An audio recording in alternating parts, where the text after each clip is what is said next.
Good evening, everyone, and welcome to this month's edition of Foundation Matters webinar. I'm Beth Paget, the new chair of the Foundation Regional Action Plan and the host of our Foundation Matters webinars. Our Foundation Matters team will be introduced throughout this series of webinars. I also want to note that Jeff Michaelman will be moderating the Q&A segment tonight, and he will be assisted by Karen Pender and Lorraine Angelino. Please remember to put your questions in the Q&A box along with your district's number throughout the presentations. Tonight's session will be recorded and we will share that link when it's available. Tonight's webinar is about polio storytelling made compelling. We will help people learn how to tell the Rotary story about polio in an exciting and educational way. So be prepared to learn about how to share Rotary's extraordinary story. Opening tonight's webinar is our Zone 3334 Director, Marshall Butler. Our first presenter will be Ashley Waters, the Zone 33 Public Image Coordinator. Ashley will help us understand what is needed to craft a compelling story. Next, we will hear from John Nanny and Nick Hall, two Rotarians who have a passion for the eradication of polio. Both have an admirable record of sponsoring polio eradication events that tell our story in creative ways that connect with people and often help raise money to further the cause. Then we will have as many questions as time will allow. Again, please put your questions in the Q&A box throughout the program. Finally, last but certainly not least, we will hear from past RI President John Germ, the Rotarian so visibly associated with our decades-long polio eradication effort. John is the past chair of the Rotary Foundation and the chair of the End Polio Now Committee. He is widely and appropriately recognized around the world for his fundraising accomplishments. And now, to start us off tonight, our director, Marshall Butler. Well, thank you, Beth, and good evening, everyone. Beth, first of all, let me say thank you for your leadership of our Foundation Regional Action Plan. I appreciate the energy and commitment that you're bringing to this important work and to the Foundation Matters webinar series, and just thrilled that you've taken the mantle with this initiative. Tonight, we're focusing on one of the most powerful tools that we have as Rotarians. We're going to talk about storytelling. We can talk about the number of grants we've funded, the number of dollars we've raised, the vaccines we've delivered, and the lives we've reached. And those numbers, they're all very important. They demonstrate the extraordinary scale of our work. But numbers alone, they rarely move people. Stories do. Stories help people understand that the Rotary Foundation is not simply an organization that we support. It's how Rotary changes lives. It turns our generosity into clean water, education, healthier communities, peace building, and yes, the promise of a world without polio. And when we tell those stories well, people can see the impact of their gifts. They understand why the foundation matters. They become more engaged, more willing to give, and more excited to be a part of Rotary. And storytelling is not only important to fundraising, but it's essential to growing our organization. People don't join Rotary because they've memorized our organizational structure. They join because they see people making a difference and they say to themselves, I want to be a part of that. Our stories help people outside of Rotary understand who we are. They remind our current members why they joined, and they inspire all of us to imagine what we can accomplish next. Polio eradication may be the greatest story that Rotary has ever told. It's a story of vision, persistence, partnership, and Rotarians who refuse to believe that something this ambitious was impossible. I would say that that's truly revolutionary thinking. But we have to keep telling it. We have to help a new generation understand what Rotary set out to do, how far we've come, and why finishing the job still matters. So tonight, we are fortunate to learn from some truly outstanding storytellers. Each brings a unique perspective, a deep passion for Rotary, and an extraordinary ability to connect people with our mission. I'm excited to learn from them, and I'm honored to be a part of this session tonight. So Ashley, let's get started and help all of us tell stories that truly move people. Thank you, Director Marshall. And I always love when we don't necessarily coordinate remarks, but Marshall's introduction is definitely going to align with the beginning of my session and time with you tonight, because Rotarians know this number. We know the number 99.9%. Since Rotary began this work together with our partners, the number of polio cases worldwide has been reduced by 99.9%. That is an extraordinary statistic. But here's the challenge from a public image perspective. 99.9% isn't the actual story. Behind that number are millions of children, parents, healthcare workers, volunteers, polio survivors, Rotarians, communities, and decades of people who have decided that this work was worth continuing. So while you're going to hear a lot more tonight about the work of ending polio and some very personal stories, I want to spend a few times talking about how we help other people feel connected to our work through stories. Because facts can tell people what Rotary has accomplished, but stories help them understand why it matters. And that's a really, really critical piece. So Carolyn, if you can go to my next slide, that would be great. So the big thing about stories that I love to share with people is that stories are 22 times more memorable than facts. They release oxytocin, the love drug, in our brains. They evoke emotions that facts alone don't. And they inspire action. If someone likes a brand story, they are 55% more likely to buy the product. And for us, that means joining our efforts by becoming a member or a donor to help us continue our fight to end polio. So we know stories work, right? There's science behind it. And stories help us recruit, right? People to people connection. They help us retain, as Director Marshall was reminding us. They help us fundraise. They help us build these bridges. They shift perspectives. The big thing here is that polio gives us incredible facts to share, and we need those facts to establish credibility and demonstrate impact. But people rarely repeat a spreadsheet at dinner, and they often will repeat a story. They will remember the mother, the healthcare worker, the Rotarian, the child, and that's particularly important with polio because it's a complicated global effort. And that story allows that complexity to come across in a little bit more of simple human terms. So when we're trying to communicate polio, I'm not saying don't throw away our amazing Rotarian statistics, but I want to ask yourself, what story helps someone understand what the statistic really means and why it matters? Carolyn, my next slide, please. So there are lots of different ways people will tell you to tell a story. There's the hero's arc, there's all these story brand worksheets you can do, and it gets really overwhelming really, really fast. So my job tonight, hopefully, is to create these really simple ways that you can take all these amazing things and stories and humans that we know through our efforts to end polio and find a way to easily transfer that into those memorable stories I talked about earlier. So the easiest way to start finding a story is actually to stop looking at the project and start looking for a person. Who helps us feel this story? There's some great examples on the End Polio Now website, including Rotarian Aziz, who talks about his commitment to polio eradication was shaped by an encounter with a mother carrying her 11-year-old son who had been paralyzed by polio. 3 of her 6 children have experienced polio paralysis. And when you think about that, many of us may have children on the call. We can remember carrying our children, right? Carrying them for connection. And we also probably can remember those moments when we stopped carrying them because they had grown and they were flourishing. And so when you think about creating connection from that story of a mother carrying an 11-year-old son, and for me, I have a 12-year-old son right now, that connection through that story really hits me. Because having to carry a child for movement, to get to point A to B, to help them really move through the world is a very different type of visual for me as a mother. And so again, those stories really help us connect and think about not just a statistic, but how we can see ourselves in those stories. And suddenly that enormous global initiative has a face. But don't think that your story always has to be about the beneficiary as well. It can be about the healthcare worker going door to door, the Rotarian who has supported Polio Plus for 30 years, the polio survivor speaking at your club, or a Rotaractor that's determined to see their generation finish the job. So once you found that person that you want to highlight, we also don't need their entire life story, right? We want to find the moment. Good stories usually have a moment when something clicks, when something changes, or when something becomes super personal.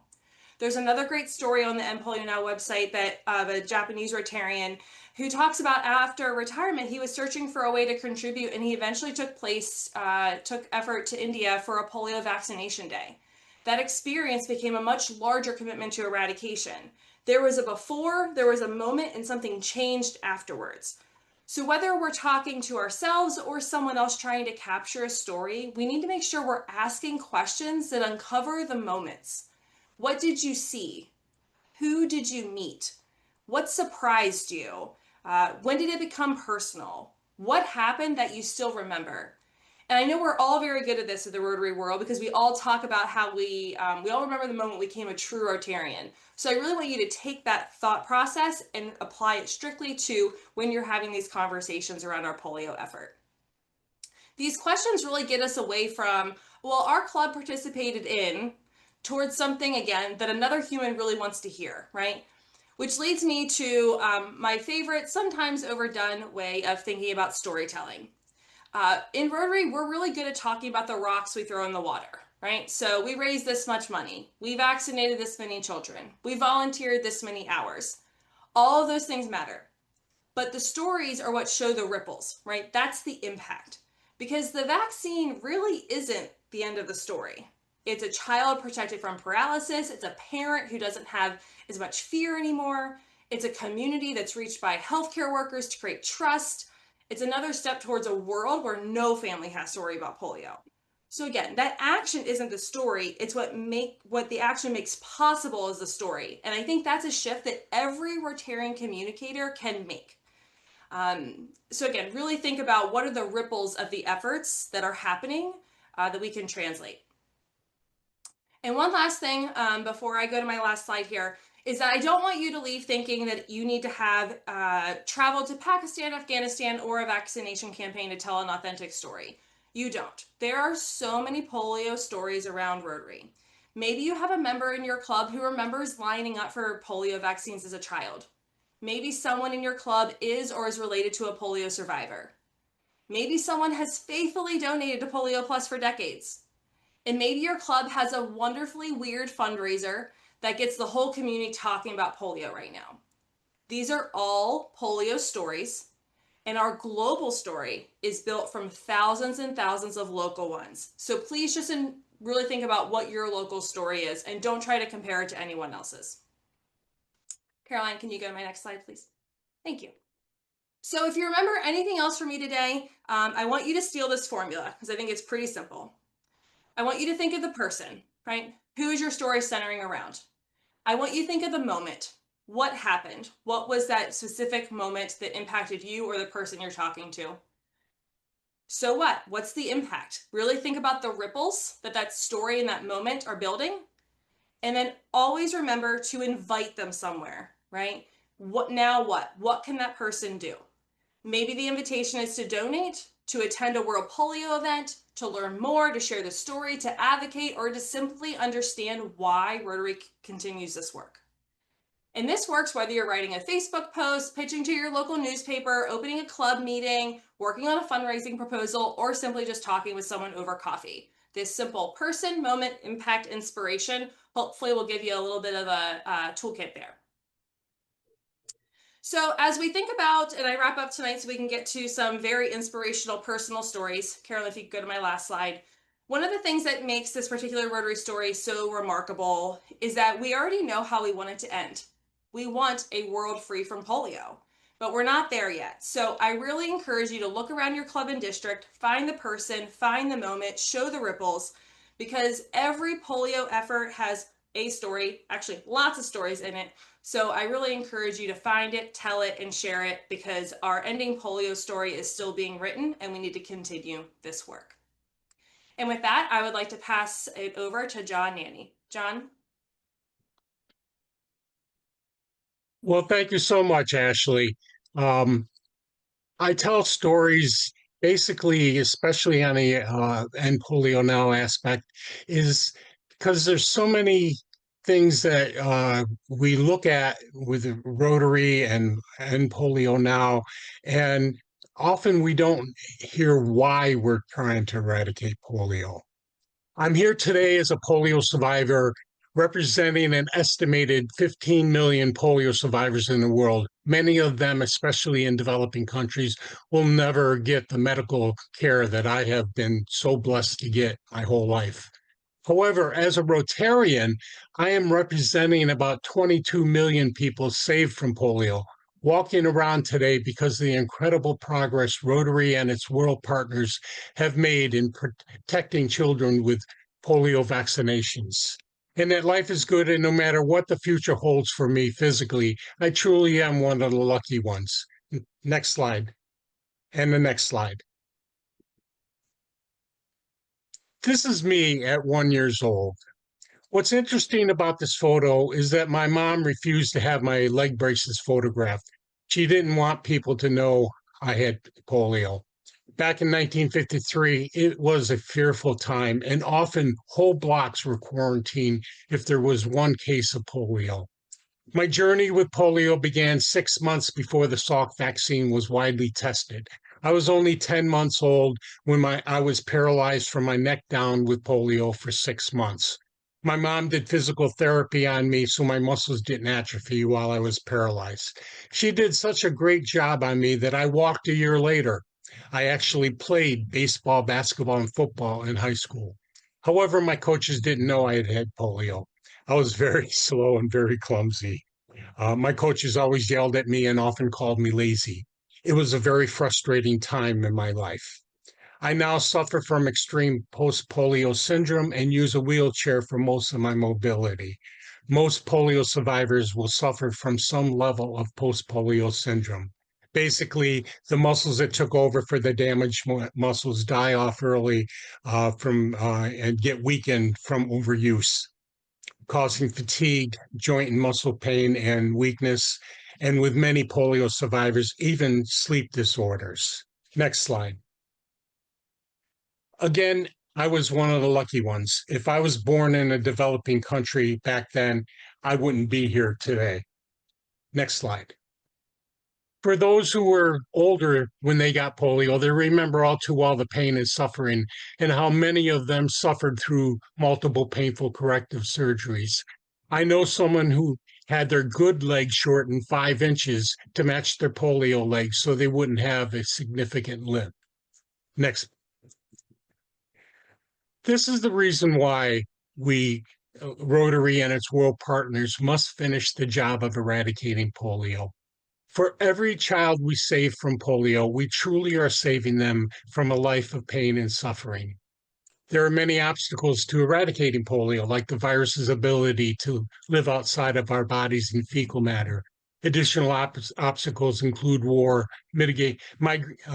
migrating populations, difficult terrain, poor sanitation in areas that have low vaccination rates, the lack of vaccine acceptance, and world politics. Educating polio is like wrestling a gorilla. Even when you have the gorilla down, you can't let go.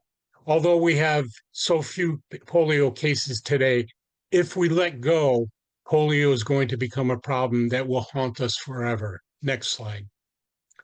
I'm lucky I live in a world where there are organizations like Rotary International and Rotarians like yourself who care about the welfare of others and who put service above self.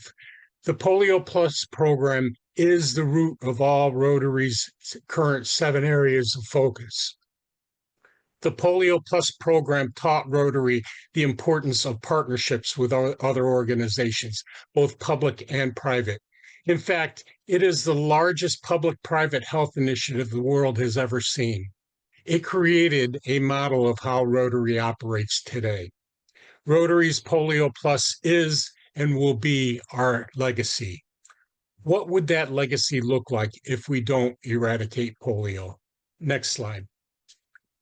Please have your clubs and districts plan a World Polio Day event and register it on endpolio.org. Next slide. Rotary celebrates World Polio Day every October 24th. But for the kids in the world that we haven't vaccinated, World Polio Day should be every day. Thank you for your continued support and for listening to why we must continue to eradicate this horrible disease. Continue to tell stories. and work hard to eradicate polio. Thank you. I now have the honor of welcoming Nick Hall.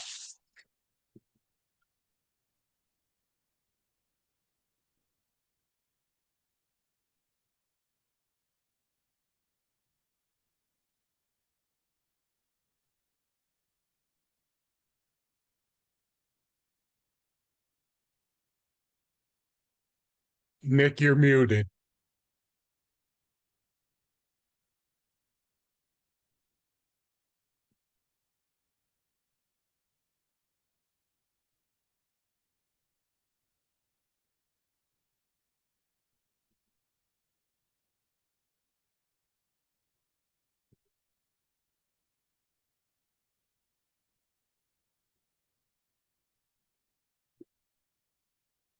I'm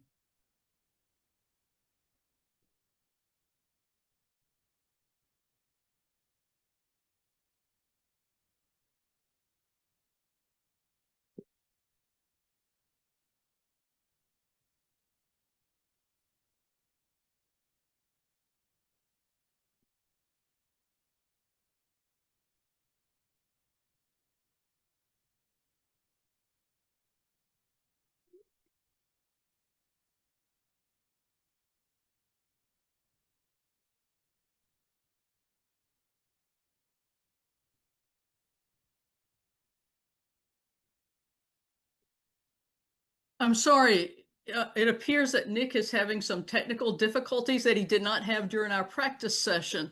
I am. Can you hear me now? Yes, yes, we can. Thank you. You're quite right. I appear to be. I was muted at your end, I think, but now I don't have video. But that doesn't matter. I'm not showing any images. Now, our purpose tonight is to, in my opinion, to explore ways to motivate others to support Polio Plus through the use of stories. And in my opinion, the surest way to drive that motivation is through emotion. Having listened to Ashley speaking about the important ingredients of story, and she's absolutely right, but I don't care whether the story is being told to entertain or whether it's being told to educate or inform. Emotion is absolutely critical if you're going to drive that motivation to make people change. Now, that is not a coincidence, because it's interesting that the words motivate and emotion both trace back to the same Latin root, movere, which means to move. So if you want to move someone to act, to embrace the end polio cause, you first have to move something in them that triggers an emotion. The story is simply the means by which you deliver that emotion. So why does it work so well? Why is it so critical? Well, when something moves you emotionally, your brain triggers the release of a neurotransmitter called norepinephrine that sharpens your focus in whatever caused that emotion. And simultaneously, it switches on neurons in the part of the brain that files that experience away into long-term memory. That's why you can probably still remember where you were on 9/11, 2001, when the World Trade Towers were attacked by terrorists. Or perhaps more recently on January 6, 2021, when a mob of insurrectionists attacked the United States Capitol. Now, ordinary days, of course, don't get filed away that carefully. The emotional ones do. So if you want your audience to remember your story, that is why you must elicit emotion. So keep that in mind as I read to you this particular, well, I'm going to call it a story, although I'll insert it into the prelude. In 1965, polio survivors were evident everywhere.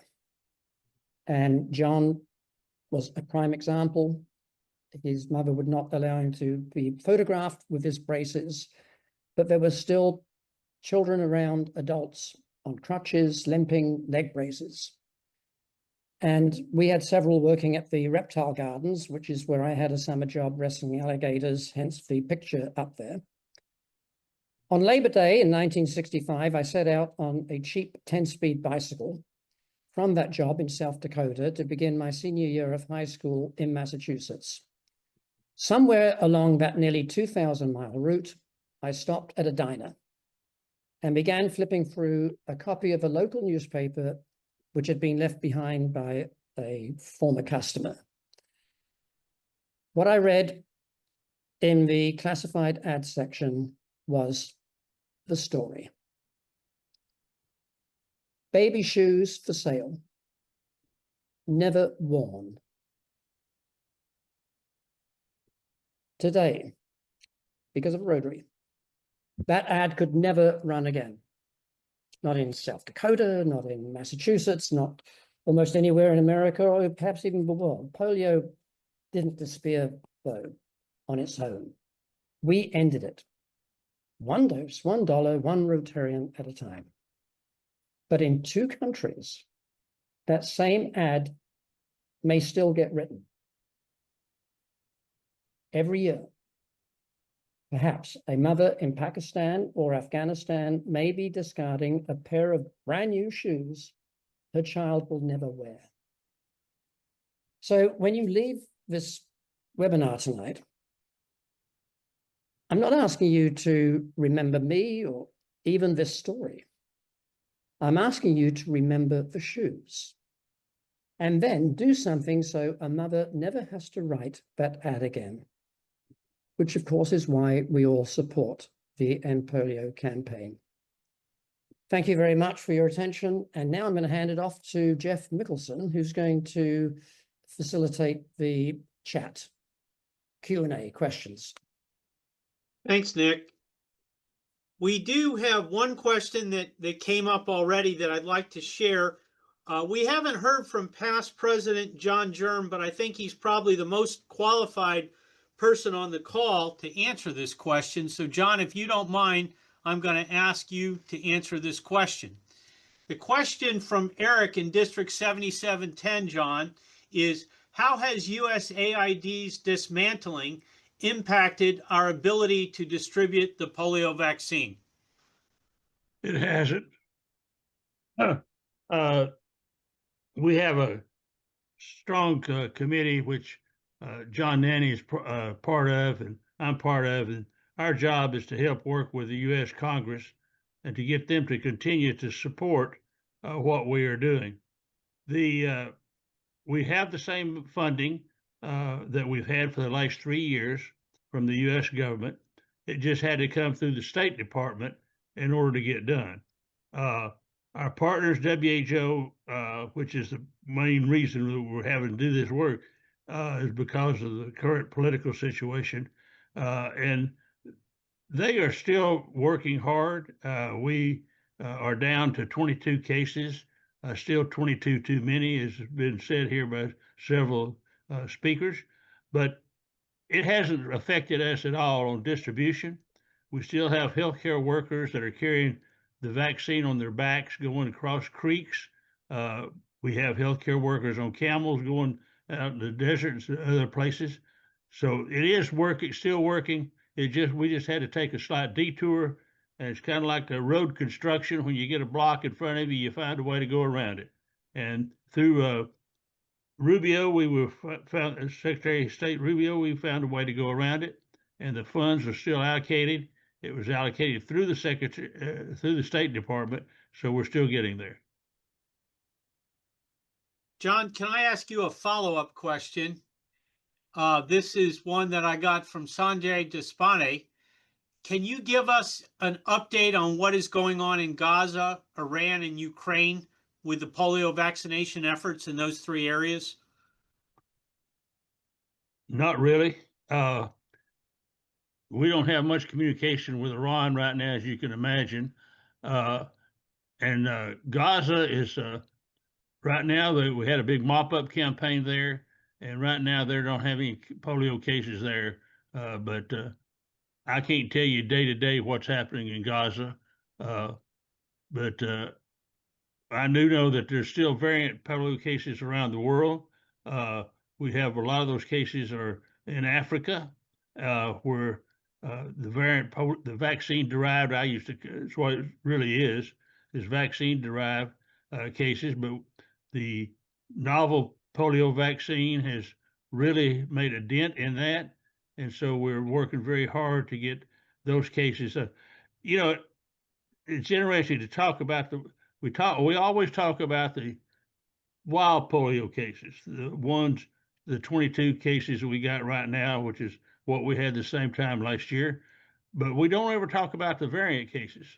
But those variant cases can come back and hurt a child too, because they worked with someone that was not vaccinated. They spread that through the fecal matter and everything. So we've got to get all of it. It's kind of like putting out a brush fire. You got to get it all out or it don't work. Thank you, John. You're always a wealth of information. John Nanny, I got a question for you, because you do have a great polio story. Unfortunately, it's a firsthand polio story. How do you tell emotional stories without making them feel exploitive? Well, it's very hard to do. Often I feel like I'm taking advantage of the situation and typing my personal situation with Rotary or whatever. But there's a fine line there, and I always try to make sure that I show why we're eradicating polio. And you know, it's it's difficult. Thank you. Thank you. Nick, I have a question for you. You're a past End Polio Now coordinator. How do you recommend that a new club foundation chair work with a weak polio giving record club to get them inspired? I think the first objective should be to determine why it is a weak club in that regards. And one of the things that I found when I speak around our district and other districts on the subject, on the bike rides I've done, is a hesitation, vaccine hesitation. And in other cases, just outright opposition to vaccines. And it's having an impact. And without getting into the politics involved, unfortunately, it has been politicized. Vaccines never should have been. But I do believe that in as gentle way as possible, that needs to be addressed, because I do believe that that is one of the primary reasons why people are reluctant, especially in certain areas. Thank you. Marshall, I've got one for you in your area, clearly. The question was, while clubs are being asked to focus a lot of attention on polio, it seems RI is having less publicity. I hadn't heard that, but maybe if you could share your perspective as a PI person who serves on the board. I don't think that's the case at all. I know that we continue to tell the polio story, that we continue to provide resources, that we continue to promote World Polio Day. That may be perception, and that may be because we need to be doing a better job at the club and district level of telling the polio story. Thank you. Ashley, this is a question related to storytelling. I think you've answered some of it already in your presentation, but maybe if you could go a little bit further. What if your club doesn't have a direct connection with someone affected by polio? And I'm thinking, you mentioned Rotaractors. This is very likely with them. How do you tell a story that relates to getting people to understand the importance of polio? Yeah, absolutely. And I kind of want to build on what Marshall was just saying. Rotary actually just updated a lot of End Polio resources in the Brand Center. So if you haven't seen the recent additions, I greatly encourage you all to go in there and see. Because again, there's great stories, there's great videos, great graphics, all of that can really help with that. But again, I think that it doesn't even have to be in Rotary. I think that there's always someone in your community that has some type of Rotary story or polio story, pardon me. And so I think the big thing is just starting to ask questions. Can you open up a conversation in a club meeting instead of always presenting about certain things? Can you open up that your club members can talk about it? Can you allow the Rotaractors to understand more what it would have been like to have stood in line to get a vaccine at a younger age? And so I think the biggest thing is that we don't tend to talk a lot about polio at a lot of clubs. We talk at people about polio. And so I think if we start asking questions, some of those questions that I offered up earlier, you're going to hear different stories. I mean, Marshall has been pretty open about his father's experience, and you would never know that unless you asked Marshall a question or heard him speak at a Rotary event. So I think the biggest thing is to start asking questions about people's histories and connections. I know that when we put it out there, it's surprising to hear all the connections that do exist. So I think one, don't assume. Two, if you really can't find anything, use the brand center. Or three, go to your district and zone representatives that can help you bring stories together to showcase so we can excite and encourage everyone. And to Nick's point, evoke emotion that we are really this close and we need everyone to get on board. And many of our Rotaractors and younger Rotarians are very fortunate to not really understand polio. And so we need to help them make sure that doesn't exist anymore. So again, just open up the conversation a little bit more, I think, is what we need to be doing instead of just focusing on a few stats, because I think that's what we tend to focus on, and that loses the emotional and the relatable part of it. Thanks so much, Ashley. I did have a question about the use of the OPV vaccine, and that may come up in our next speaker's presentation. I'm honored to introduce past Rotary International President, past Rotary Foundation Chair, and the leader of polio fundraising worldwide, John Germ. Well, thank you very much, Jeff. It's great to be with you again. Seems like that every time I turn around, I'm making a speech or making comments somewhere. So I do not have prepared remarks. So I'll answer any questions that you have. That I found that it's the best way to tell the story is to be sure your questions get answered, not my presentation. But I will tell you a story, and that was when I was selected to be president of Rotary International. You meet with an editorial staff and they start talking to you about your plans and what you're going to do and what your theme is, where the convention is going to be, who's going to be your aide, who's the convention chair, and all those questions you think to yourself, why in the world are they asking me this? We ought to be talking about what we're going to do for Rotary and how we're going to expand this organization. But I told a story about my father. 1956, 57, my father and my brother went down to the Tennessee River to go fishing.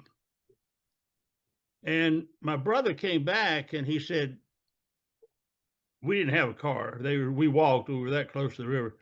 He said, Daddy can't walk. Something's wrong.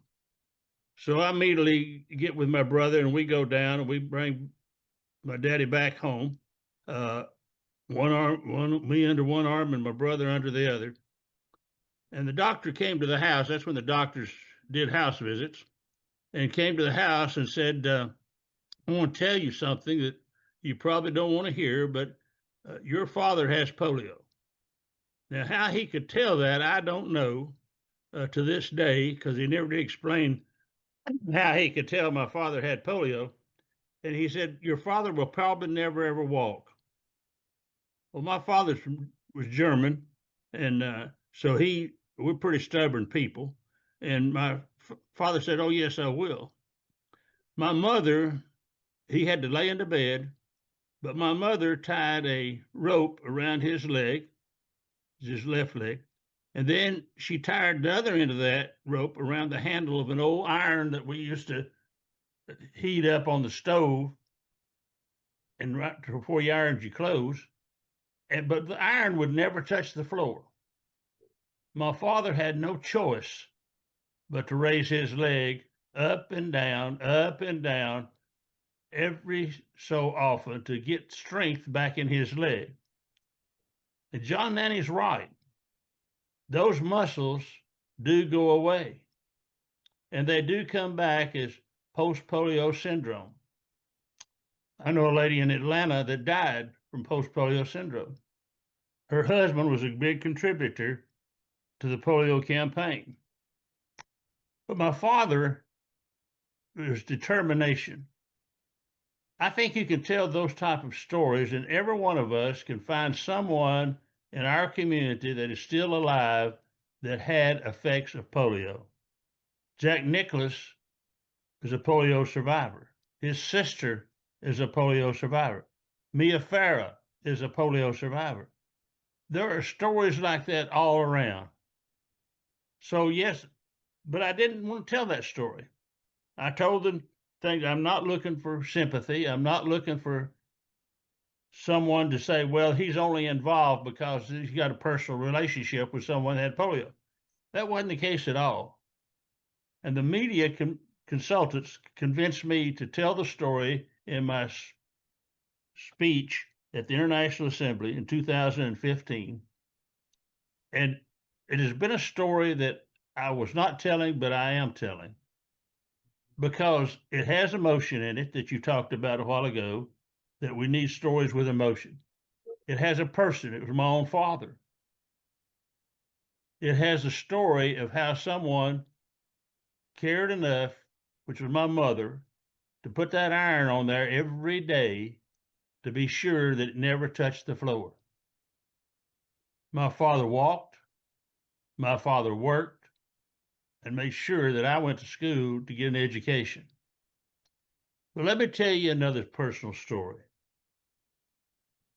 2003, a guy named Bill Sargent, who was the head of the International Polio Plus Committee for Rotary for 12 years, said, John, you need to go see what's going on around the world. When you were growing up, when I was growing up, a lot of you here were growing up, you didn't play with the kids next door during the summertime because you was afraid you was going to get polio. You didn't swim in the public swimming pools because you was afraid you was going to get polio. So your parents did what they could do to protect you.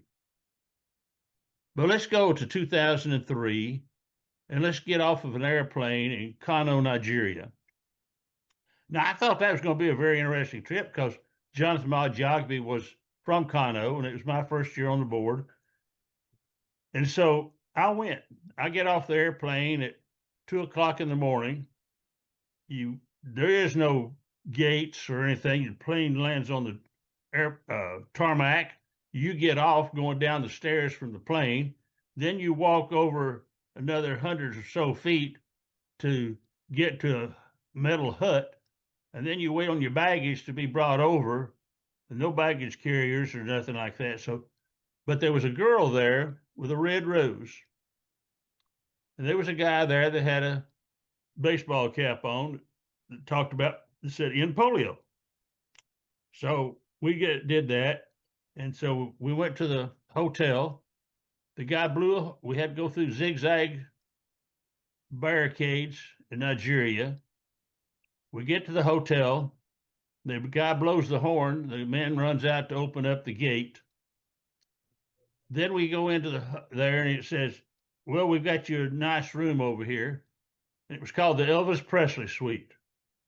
And I thought we'd have made a wrong plane turn somewhere to get to Nigeria and find an Elvis Presley suite. But we got up the next morning.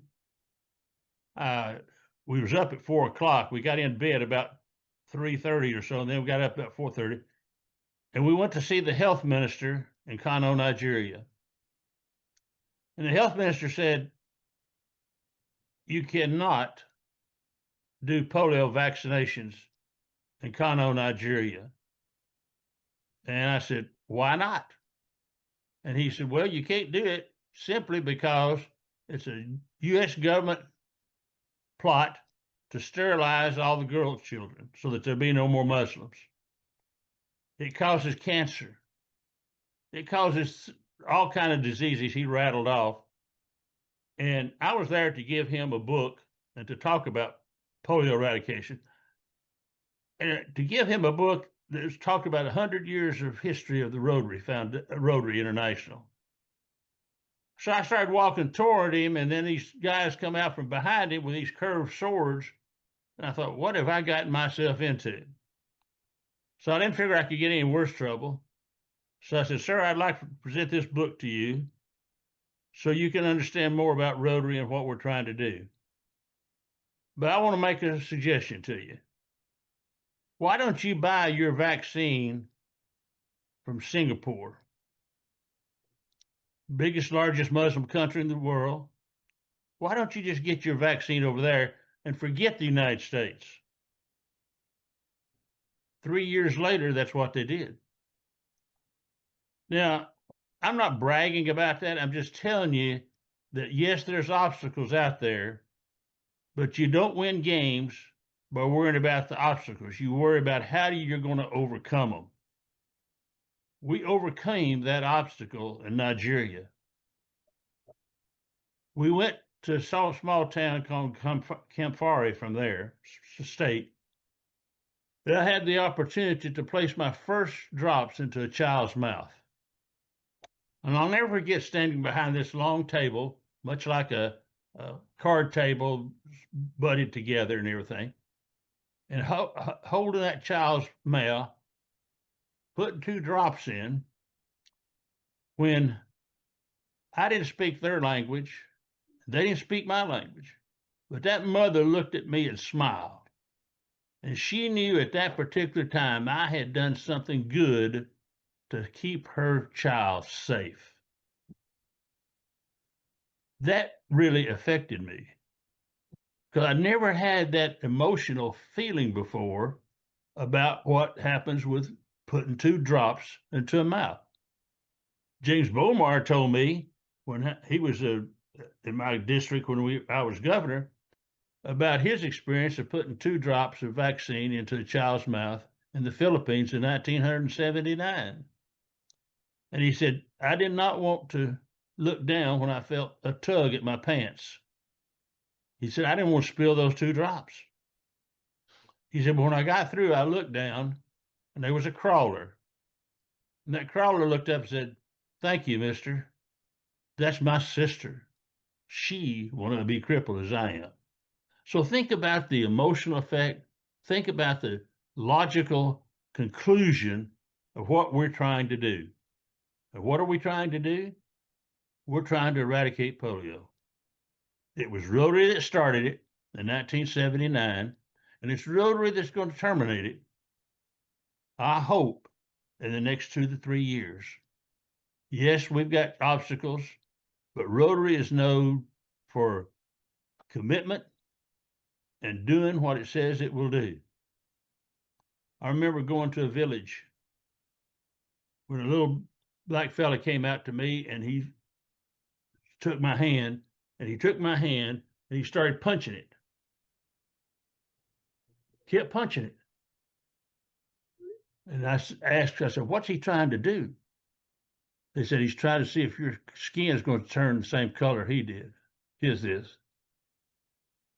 But he wanted me to give him those 2 drops of polio vaccine. Or I was in India. We used to give candy out when we were in India because you wanted something to attract the children. We had to fight off adults because they were coming after that candy too. We were there, and this little boy came up. We're going to put 2 drops in his mouth. And he says, no, I want the blonde-headed lady to do it. That was Vicky Bobian's, my age wife. There are millions and millions and millions of stories. Find a way to tell something that gets it home to people. Rotaractors have no idea, majority, about polio or the effect it can have on individuals. But if you mention the names of some people that have had polio, and if you think about the Speaker of the Senate that has polio, you think about a Congress, Joe Wilson from South Carolina that had polio, and some of those people like that they can relate to because they know the name. And if you can relate to them, you can start telling stories of why they need to be involved. We have the greatest organization in the world. We have done the worst job in the world of telling people our story. We haven't told them, and we're too proud of what we've done to ask people to join our organization. We've got to get more members. More members mean more money. That means more projects. Then you can do all the grants you can want to do. But it basically says we can eradicate polio. And we can do that. I have a granddaughter. I've got several granddaughters, but she was having a child, and she said that she had her little boy, and they said, they're talking about doing these vaccinations. And she said, Granddad, what should I do about vaccinations? And I just looked her straight in the face and said, if you want to be a member of this family, you'll get that kid vaccinated. And she did. Then she had a little girl. That kid got vaccinated. We've got to say, we don't care about these political things that are going on, and we don't care about, we know from a fact that each of us either had a sugar cube or a shot or both, didn't get polio because we got the vaccine. We didn't get smallpox because we got the vaccine. We've got to tell those stories. Vaccines are there for a purpose, and we need to take advantage of it. Yes, storytelling is a part of life. And the more stories we can tell that says why polio needs to be eradicated, the better off we are. Now, somebody asked the question a while ago about PR and public image and what's going on with, we don't hear enough of it. I've heard Bill Gates say several times, we would not be where we're at right now if it wasn't for Rotary.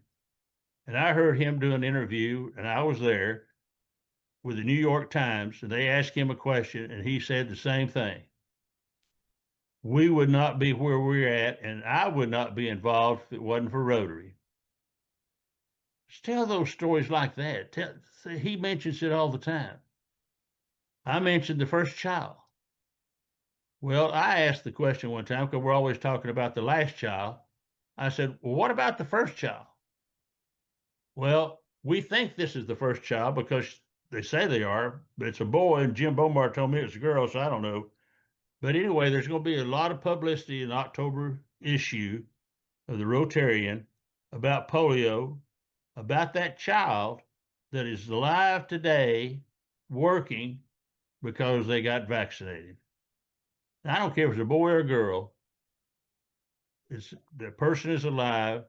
They got vaccinated.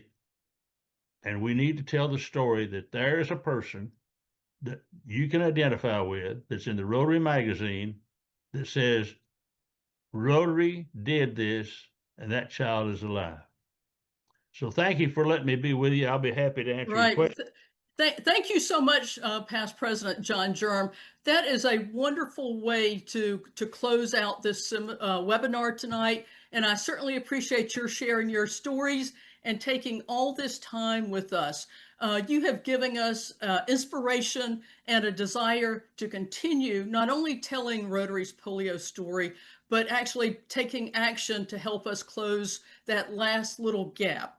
I want to thank all of our speakers tonight, Director Marshall Butler, Ashley Waters, John Nanny, Nick Hall, and most especially Past RI President John Germ. A special thank you to Carolyn Mudgett, the Rotarian who does the behind-the-scenes work to make these webinars possible. We really are this close to eradicating polio. We hope tonight's webinar leaves you better prepared to tell the story of polio eradication in a way that moves people in your Rotary Club and in your community. Mark your calendars, please, for your next Foundation Matters webinar on September 17th at 6 p.m.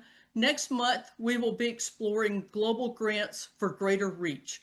Once again, thank you for spending part of your evening with us. You're the ones who make Foundation Matters a success by joining us for these monthly webinars. Please spread the word in your districts, among other Rotary clubs in your town, and to other members within your own club about some of the things they can learn when they join us on Foundation Matters.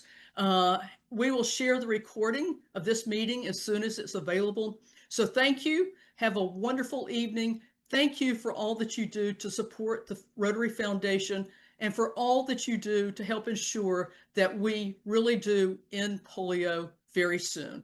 We look forward to seeing you next month. Thank you so much.